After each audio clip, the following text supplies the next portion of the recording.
গত বছর যে দামটা ছিল বর্তমানে তার থেকে দাম এবার বছর কম।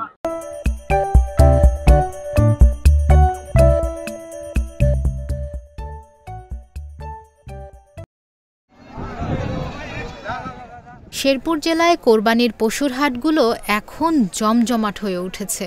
জেলার কোরবানির হাটগুলোতে ছোট বড় গরুর পাশাপাশি আসছে রকমারি ও বাহারি রঙের ছাগল।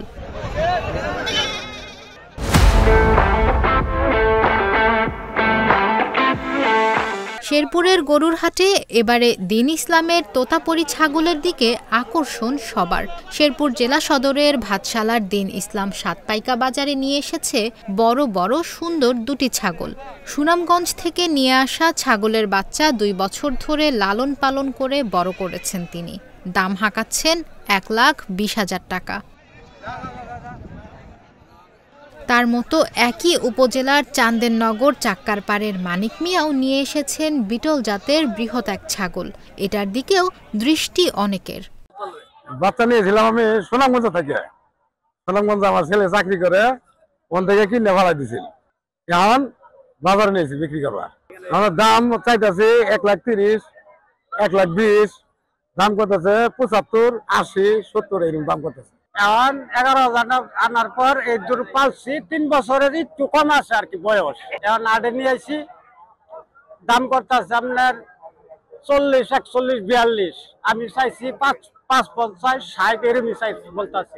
জেলার কোরবানির হাটে এবার প্রচুর ছাগল উঠেছে। জেলার দরিদ্র নারী পুরুষ ও ছাত্ররা ছাগল লালন পালন করে বাড়তি আয় করে থাকে। কিন্তু এবার ছাগলের দাম কম থাকায় হতাশ ছাগল বিক্রেতারা। শেরপুর থেকে ঢাকা, সিলেট ও চট্টগ্রামের পাইকাররা ছাগল কিনে নিয়ে যান, কিন্তু ময়াল থেকে ছাগল কিনে হাটে কম দামে বিক্রি করে স্থানীয় ছাগল ব্যবসায়ীরা। জি, আমি প্রতি বছরই ছাগল বিক্রি করি বাজারে কোরবানির হাটে। তবে গত বছর যাইতে এবার দাম একটু কম, যেহেতু বেচাকেনা আনা শুরু হয় নাই, এদের একটু লেট সময় আছে, আর এর জন্য এখনো বেচাকেনা শুরু হয় নাই, হয়তো দাম সামনে বাড়তে পারে। বর্তমানে গত বছর যে দামটা ছিল বর্তমানে তার থেকে দাম এবার বছর কম, বুঝছেন।